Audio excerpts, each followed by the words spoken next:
Bonjour. Aujourd'hui, notre sujet, c'est la frugalité, la simplicité, la sobriété. C'est particulier, et voilà comment ça commence.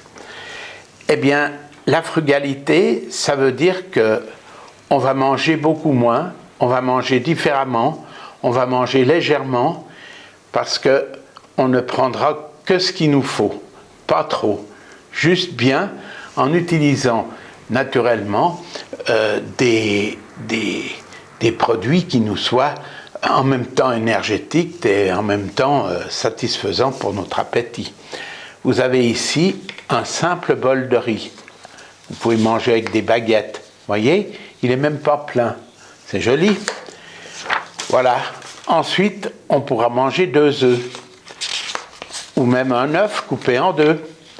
Regardez, c'est magnifique. Et ça, c'est plein de protéines. Peut-être un petit peu de pâte par-dessus, des ramen. Voilà. Et puis, surtout, des noix,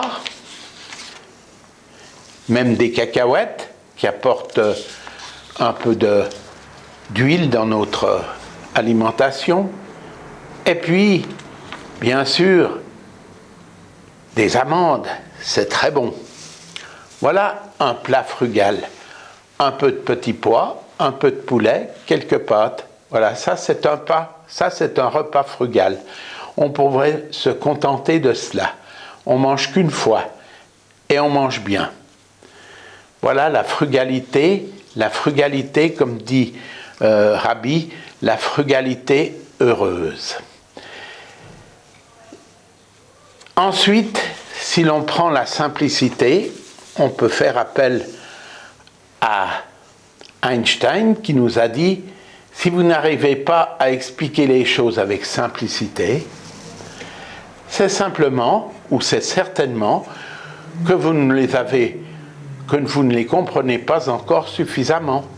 Donc il faut bien chercher ce qu'est la simplicité, parce qu'il faut prendre toute chose de notre comportement dans le cadre de la simplicité, que ce soit d'oublier la voiture pour prendre le vélo, que ce soit d'oublier le vélo pour aller à pied, que ce soit le fait de boire un demi-verre d'eau au lieu d'une bouteille de vin. Enfin, tout ça, c'est de la simplicité, et c'est se simplifier la vie.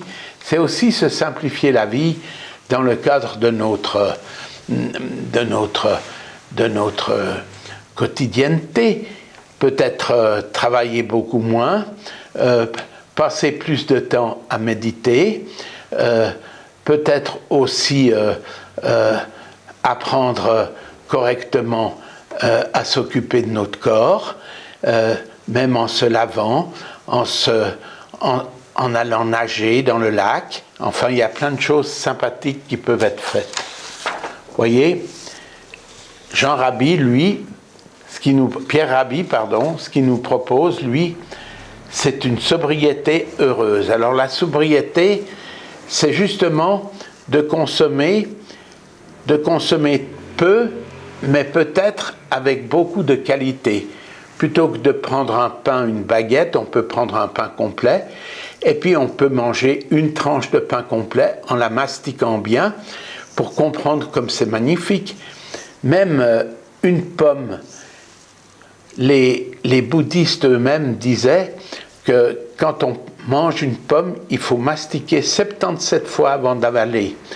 Ben voilà, finalement, on passerait la journée à mastiquer notre pomme et on aurait mangé la pomme. Ça prend du temps, mais par contre, elle va bien nous profiter. Voilà la simplicité heureuse. Bien, la sobriété heureuse.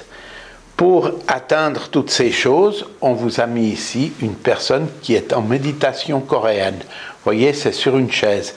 Il est assis, il est bien droit là, il a les mains sur ses genoux, il peut regarder quelque chose, peut-être même rien du tout, même que le mur, mais finalement, il médite. Et en méditant, On peut apprendre à méditer, il y a plein d'ouvrages, il y a plein de gens qui sauront vous le dire comment faire.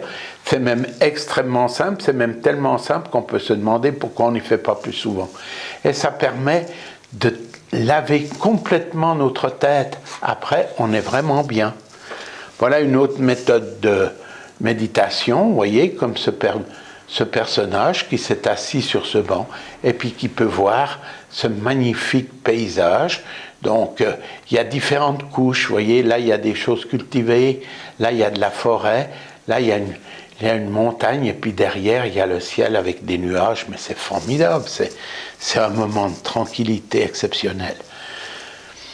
Maintenant, on va rentrer dans la partie la plus difficile de tout cela, c'est que si on accepte de vivre la frugalité, la simplicité, la sobriété, comme on l'a dit, on va aussi devoir couper beaucoup dans tout ce qui est la base de ce qui a fait la croissance jusqu'à aujourd'hui, c'est-à-dire on devra couper beaucoup de choses dans notre économie à nous, et on devra contraindre aussi l'économie à nous accepter comme on est, c'est-à-dire plutôt frugal, plutôt simple, plutôt sobre. Donc il faudra que la société fasse aussi preuve de frugalité, de simplicité et de sobriété. Et pour ça, eh bien, quand vous aurez atteint le stade de votre frugalité, il ne faudra pas craindre de vous rendre jusqu'au tribunal des baux et loyers et puis de demander à votre bailleur de diviser par 3 votre loyer, parce que finalement maintenant vous travaillez moins et vous vivez différemment, vous vivez la frugalité, la simplicité et la sobriété. Et pour cela, eh ben, il faudra que lui aussi fasse un effort. Il va certainement vous rétorquer que finalement il ne peut pas, parce que finalement il a fait des dettes à la banque et que finalement il doit payer des intérêts, etc. Eh bien, vous lui direz, oh ben, allons à la banque et puis on va leur demander aussi de faire un effort et de couper cette dette par 3, de la diviser par 3, de sorte que vous puissiez me louer le bien que vous me baillez moins cher, et que toute notre vie, que tout soit diminué. Bien sûr, je vous l'accorde, c'est complètement utopiste, c'est pas demain que ça se fera. Mais malheureusement, si c'est utopiste, c'est aussi grave, parce que si ça se fait pas, et qu'on continue comme on est là, dans une croissance forcenée, eh bien, c'est toute notre terre qui va être démolie, et puis finalement, à la fin, on finira par mourir parce qu'on ne pourra plus respirer. Donc, c'est quand même quelque chose qu'il faut regarder avec les yeux ouverts et se dire que ce n'est pas facile. Je suis d'accord, ce n'est pas facile. Ce n'est pas facile d'acquérir la frugalité, la simplicité, la sobriété. Mais on va quand même essayer, et il faut quand même essayer, c'est important. Voilà, c'était mon message d'aujourd'hui.